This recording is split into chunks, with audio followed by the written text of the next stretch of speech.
The story opens with a man standing in the heavy rain, observing a young woman as she coldly rejects a devastated boy. This man is a self-proclaimed degenerate who derives his greatest pleasure from the destruction of pure relationships. He views the emotional collapse of others as a form of art, even going so far as to collect voice recordings of men whose hearts have been shattered by betrayal. Despite his malicious behavior, the man harbors a secret, paradoxical desire. He has always wanted to be the woman in these scenarios. He spent his years orchestrating the downfall of every couple he could find to satisfy his internal craving. His life of manipulation ends abruptly when he is killed by a speeding truck. The man awakens to find himself reborn as a baby girl named Reiko. Reiko is thrilled, viewing this new existence as a grand stage where she has finally been cast as the ultimate heroine of a tragic betrayal. Reiko begins meticulously planning her masterpiece, analyzing various tropes to determine the most effective way to break a man's heart. She eventually settles on the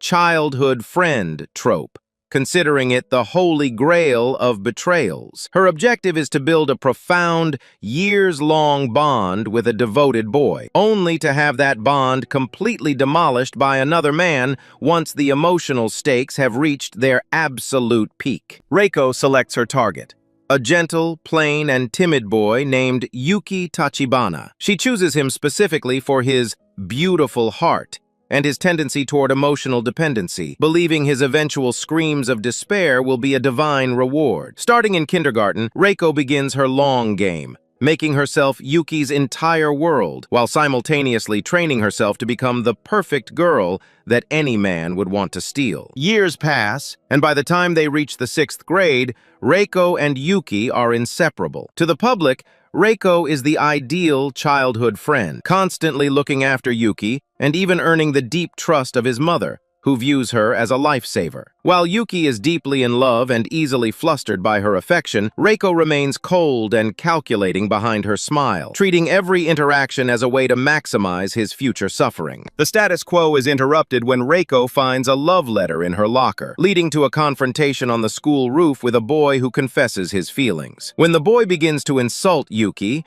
calling him a plain loser, she slaps the boy across the face and passionately defends Yuki, declaring him to be the most precious person in her life. Yuki, who had been watching from the shadows, is overwhelmed by Reiko's apparent devotion and runs away in tears of joy. However, once she is alone, Reiko's true personality resurfaces as she reflects on her outburst with a sense of panic. Realizes she almost jumped the gun by acting too aggressively. She concludes that an elementary school betrayal would be far too shallow for the maximum mind break she desires for Yuki. Determined to see her plan through to a more devastating conclusion, Reiko decides to wait until high school for the final act. She believes that the longer the relationship ages, the richer the eventual betrayal will be. As they prepare for middle school, she focuses on leveling up her beauty and social standing, viewing her physical development as the essential tool needed to eventually break Yuki's spirit.